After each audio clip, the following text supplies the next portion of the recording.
মই অসম বিধানসভাৰ অধ্যক্ষ ৰঞ্জিত কুমাৰ দাস ডাঙৰীয়া আৰু সচিব ৰাজীৱ ভট্টাচাৰ্য ডাঙৰীয়াক ধন্যবাদ জ্ঞাপন কৰিছোঁ।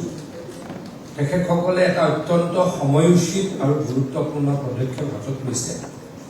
অহা পৰহিৰ পৰা বিধানসভাৰ অধিৱেশন আৰু বিধানসভাৰ অধিৱেশনৰ দুদিন আগত দুদিনীয়া কাৰ্যসূচীৰে সৈতে বিধায়কসকলৰ নতুন নৱনিৰ্বাচিত বিধায়কসকলৰ বা প্ৰথমবাৰ নিৰ্বাচিত বিধায়কসকলৰ অৰিয়েণ্টেশ্যন কেম্প কৰাৰ কাৰণে বিধানসভালৈকে যেতিয়া আমি নিৰ্বাচিত হৈ আহোঁ নিশ্চয়কৈ আমাৰ সমষ্টিৰ ৰাইজে আমাৰ পৰা যথেষ্ট আশা কৰে আৰু প্ৰথম আশাটো কি কৰে? প্ৰথম আশাটো কৰে যে আমাৰ বিধায়কজনে বিধানসভাত কিবা গুৰুত্বপূৰ্ণ আমাৰ সমষ্টিৰ সমস্যাৰ বিষয়ে প্ৰশ্ন সুধিছে নাই বা বিতৰ্কত অংশগ্ৰহণ কৰিছে। আজিকালি ডিজিটেল প্লেটফৰ্মবিলাক খুব ষ্ট্ৰং। আমি অসম বিধানসভা আমাৰ ৰাতিপুৱাই টিভিবিলাকত লাইভ হয়, ফেচবুকৰ পেজে পেজে লাইভ হয়। গতিকে সকলোৱে দেখে আমাৰ সমষ্টিৰ বিধায়কজনে বা মোৰ সমষ্টি মই নিজে বিধায়ক তথাপিতো কৈছোঁ, মানুহখিনিয়ে ভাবে আমাৰ সমষ্টিৰ বিধায়কজনে কি কৰিছে।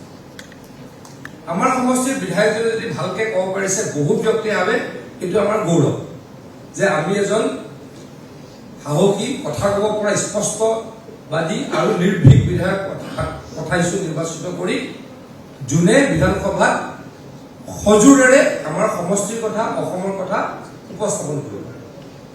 বহু বিধায়কৰ আপোনালোকে নতুনকৈ নিৰ্বাচিত হোৱা বিধায়ক, কিন্তু আপোনালোকে বিভিন্ন ক্ষেত্ৰত ইতিমধ্যে পাৰদৰ্শী, সামাজিক ক্ষেত্ৰখনত বিশেষকৈ পাৰদৰ্শী, নহ'লে বিধায়ক নিৰ্বাচিত হৈ অহাটো ইমান সহজ কথা নহয়। সাংগঠনিকভাৱে ৰাজনৈতিকভাৱে আপোনালোক সচেতন আৰু পাৰদৰ্শী, কিন্তু আপোনালোকে বহুতে হয়তো যিহেতু নতুন বিধায়ক সৰু সৰু কম বয়সীয়া বিধায়কো আছে, গতিকে তেখেতলোকৰলৈকে মোৰ ক'বলগীয়া যে বহু বিধায়কে এনেকৈও সমষ্টিত চলি যায়। সমষ্টিৰ মানুহে ভাবে যে বিধায়কজন সাহসী, বিধায়কজন স্পষ্টবাদী, বিধায়কজনে বিধানসভাখন ডমিনেট কৰি ৰাখে, সেইটোৱে আমাৰ গৌৰৱ আৰু তাৰ কাৰণে তেখেতে ভোট পায়। বহুতে নেক্সট ইলেকশ্যনত ভোট পোৱাৰ এইটো এটা কাৰণ হৈ উঠে যে বিধানসভাত অন্তত আমাৰ বিধায়কজনে সজোৰেৰে আমাৰ সমষ্টিৰ কথা কৈছে। এজন দুজন ইণ্ডিপেণ্ডেণ্ট ইলেকশ্যন জিকি আহে, মই নাম কাৰণ নকওঁ, ইণ্ডিপেণ্ডেণ্ট বহুত এডভাৰ্চ চিটুৱেশ্যনটো জিকি আহে। কেনেকৈ আহে? ইণ্ডিপেণ্ডেণ্ট বিধায়ক মানে বহুত চৰকাৰী কাম কাজো কৰিব নোৱাৰে, সঁচা কথা। গোটেই ছিষ্টেমটোৱে তেওঁৰ বিৰুদ্ধে, সেইকাৰণে ইণ্ডিপেণ্ডেণ্ট খেলিব লাগে। ৰাজনৈতিক দল নাই বা ৰাজনৈতিক দলৰ পৰা পদত্যাগ কৰি খেলিব লাগে। তাৰ মাজত জিকি অহাৰ অন্যতম এটা কাৰণ হৈছে বিধানসভাত তেওঁ যোৱা 5 বছৰত কৰা জাতিৰ কাৰণে, মানুহৰ কাৰণে, সমষ্টিৰ কাৰণে সজোৰে উত্থাপন কৰা, বিতৰ্কত অংশগ্ৰহণ কৰাৰ তেখেতৰ কাম কাজ। গতিকে আপোনালোকক মই অনুৰোধ কৰিছোঁ, বেছি দীঘলীয়াকৈ নকওঁ। আমাৰ সভাপতি ডাঙৰীয়াৰ যথেষ্ট এই ক্ষেত্ৰত অভিজ্ঞতা হৈছে।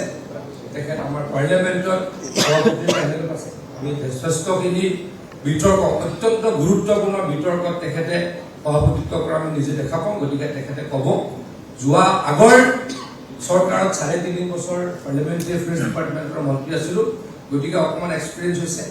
16 বছৰ বিধায়ক হিচাপে ভৰি দিছোঁ, গতিকে বিধানসভাত অকণমান এক্সপিৰিয়েঞ্চ আছে।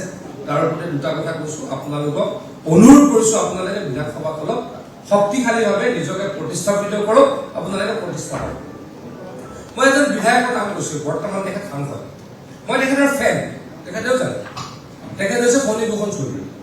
বেলেগে মই মন্ত্ৰী হৈ তেওঁ কি কৰিছে কি নকৰিছে মই দেখাই নাই, সমষ্টি কি কৰিছে কি নকৰিছে মই দেখাই নাই। মই কোনটো ক্ষেত্ৰত তেখেতৰ ফেন জানে? 11 চনৰ পৰা মই বিধানসভাত দেখিছোঁ, যেতিয়া তেখেত বিধানসভাত উঠে বাকীবিলাকে মনে মনে থাকিব লাগে। বিধানসভাৰ ৰুলছ এণ্ড প্ৰচিডিউৰখন তেওঁ একেবাৰে পাতে পাতে মুখস্থ হয়নে না দাদা? যেতিয়া ফণীভূষণ চৌধুৰী উঠে স্পীকাৰেও মনে মনে থাকিবলৈ বাধ্য হৈ যায়। ইমান ৰুলছ এণ্ড প্ৰচিডিউৰ বিধানসভাৰ জানে, কাৰণ তেখেত অৱশ্যে 50 চনৰ পৰা সদস্য, 50 চনৰ পৰা আৰু সদস্য আছে। ইমান নলেজ নাই, কিন্তু বিধানসভাত ইমান নলেজ তেখেতৰ। মই ব্যক্তিগতভাৱে তেখেতৰ ফেন, মই এই কথা তেখেতক কৈছোঁ। গতিকে তেওঁ বিধানসভাত কোৱা কথাকেইটাৰে মোক আকৰ্ষিত কৰে। বিধানসভাত কথা ক'লে, বিধানসভাত ভালকে থাকিলে সকলোৰে পৰা আদৰ পায়। বিধানসভা পাৰ্লিয়ামেণ্টাৰী এফেয়াৰ্ছ মিনিষ্টাৰ মোৰ চলাবলৈ কেতিয়াবা কষ্ট হয়। অধ্যক্ষ ডাঙৰীয়া জানে, দুইগৰাকী অধ্যক্ষ, এগৰাকী পাৰ্টীৰ অধ্যক্ষ সভাপতি, এগৰাকী আমাৰ এছেম্বলিৰ অধ্যক্ষ। তেখেতলোকে জানে যোৱা 5 বছৰ, 3 বছৰ, 3.5 বছৰ মই পাৰ্লিয়ামেণ্টাৰী এফেয়াৰ্ছ মিনিষ্টাৰ আছিলো। 1.5 বছৰ মই আমাৰ পাটোৱাৰী ডাঙৰীয়া, চন্দ্ৰমোহন পাটোৱাৰী ডাঙৰীয়াক মই এছিষ্ট কৰিছো। গতিকে মই জানো আমাৰ কেতিয়াবা সদস্য নাইকিয়া হৈ যায়, টানি ভিতৰৰ পৰা বাহিৰৰ পৰা উলিয়াই লৈ আহিব লাগে। মই আশা কৰিম নতুন সদস্যসকলে এই ৰুলটো ব্ৰেক কৰিব, যে আমাক মাতি আনিব নালাগে, বিধানসভাত নিজে কেতিয়া কোন সময়ত থাকিব লাগে জানো, ব্ৰেক ল'ব লাগিব। 5 মিনিটৰ পৰা 10 মিনিটৰ কাৰণে চব ওলাই যায়, চাহ খাবলৈ যায়, ৱাছৰুমত যায়, তাৰ পাছত যাতে ঘূৰি আহে তাৰ কাৰণে মই অনুৰোধ কৰিছো। বিধানসভাখন মই 2091 চনৰ পৰা ক'ত দেখিছিলো, তেতিয়া ইমান টিভি নাই, দৈনিক অসমত দেখিছিলো। দৈনিক অসমত ঘূৰাই ফুৰো চন্দ্ৰমোহন পাটোৱাৰী ডাঙৰীয়া, কমলা কলিতা ডাঙৰীয়া আৰু আমাৰ চিপাঝাৰৰ বিধায়ক আছিলে আমাৰ জয়নাথ শৰ্মা ডাঙৰীয়া। হিতেশ্বৰ শইকীয়া গভৰ্ণমেণ্টক তেখেতলোকে বিপদত পেলাই, মই সদায় কওঁ। মই তেতিয়াতো কংগ্ৰেছ কৰোঁ, তথাপিতো মই তেখেতলোকৰ বিধানসভাৰ কেন্দ্ৰিক কথা বতৰাবিলাক তেতিয়াৰ পৰাই সচেতন আছিলো বা মই জানিছিলো। মোৰ এটা কথা মনত আছে, 2001 চনত মুখ্যমন্ত্ৰী ডাঙৰীয়া প্ৰথমবাৰৰ কাৰণে বিধায়ক নিৰ্বাচিত হৈ আছিলে। আজিও যদি পাটোৱাৰী ডাঙৰীয়াক মই ফোন কৰিম, ভয় নালাগে, মোৰ মনত আছে। পাটোৱাৰী ডাঙৰীয়াই কৈছিলে অলপ দিনৰ আগত, 6 মাহৰ পিছত বিতৰ্কত, যে সকলো বাহি বজাৰি মেলিলে ভাবে যে মইতো আকাশ চুই, গতিকে আপুনিও তেনেকেই ভাবিছে, চাই লওক। কিন্তু হিমন্ত বিশ্ব শৰ্মাই আকাশ চুলে।